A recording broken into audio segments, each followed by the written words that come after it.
जसविंदर कौर जी। राधे राधे महाराज जी।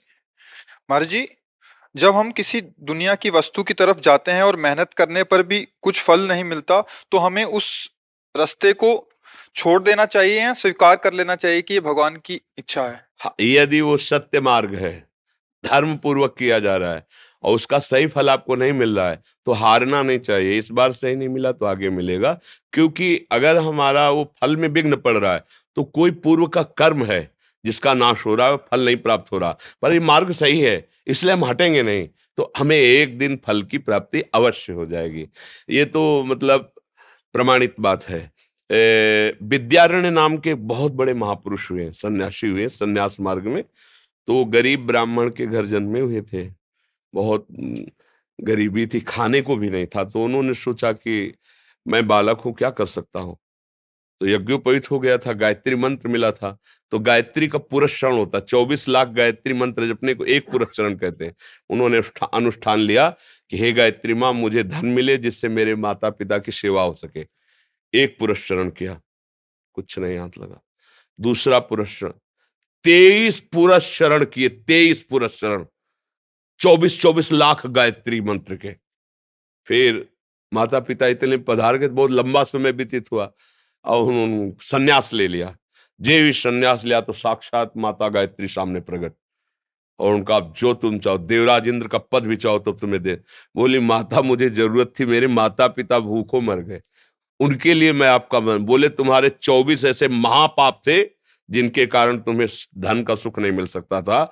अब तुमने 23 पुरस्चरण किए, वो खत्म हो गए, और सन्यास ले लिया, 24वां अपराध न। अब तुम जो चाहो। बोले अब हमें कुछ ले, अब तो सन्यासी हो चुके हैं, अब तो बस ऐसा आशीर्वाद दो कि जिस धर्म में है उसी में दृढ़ हो जाए। इससे पता चलता है कि तुम्हारे जो पूर्व के पाप हैं, जब तुम सुख साधन में लगते हो तो वो विघ्न पहुंचाते, तभी तो तुम्हें दुख पहुंचेगा, क्योंकि तुमने जो पाप कर्म किए उनको तुम्हें भोगना पड़ेगा।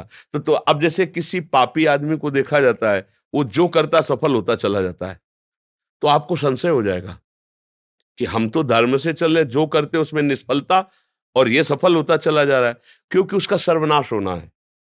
उसके थोड़े पुण्य हैं, उन पुण्यों के प्रताप से सफल हो रहा है और खूब पाप कर रहा है। तो पीछे का पाप और अभी का पाप जब जुड़ेगा, ये पुण्य खत्म हो जाएंगे, मिटिया मेट हो जाएगा। जिसे नहीं कहते मिट्टी में मिल गया, परिवार का परिवार सब, राज वैभव सुख मित्र सब मिट्टी में मिल जाएगा, धूर धूसरित हो जाएगा। और धर्म से चल रहा है, भले 2-4 सब्जी नहीं है, एक दाल रोटी या एक नमक रोटी खाता है, लेकिन परिवार स्वस्थ, और धीरे धीरे धीरे वो दीपक की तरह प्रकाशित होगा, हाइलोजन की तरह जल करके फ्यूज नहीं हो जाएगा। इसलिए धर्म से चलोगे तो हम मानते हैं कि आपका पूर्व कर्म आपके सुख में बाधा पहुंचाएगा, लेकिन वो नष्ट हो जाएगा कर्म, और जहां वो कर्म नष्ट हुआ बाधा वाला, तो आपको सुख प्राप्त होना शुरू। इसलिए धैर्य पूर्वक चला जाता है।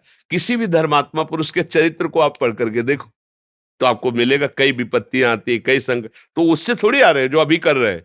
ये पुरानी फसल है। अभी जो गेहूं बो रहे हैं तो अभी खा लोगे क्या?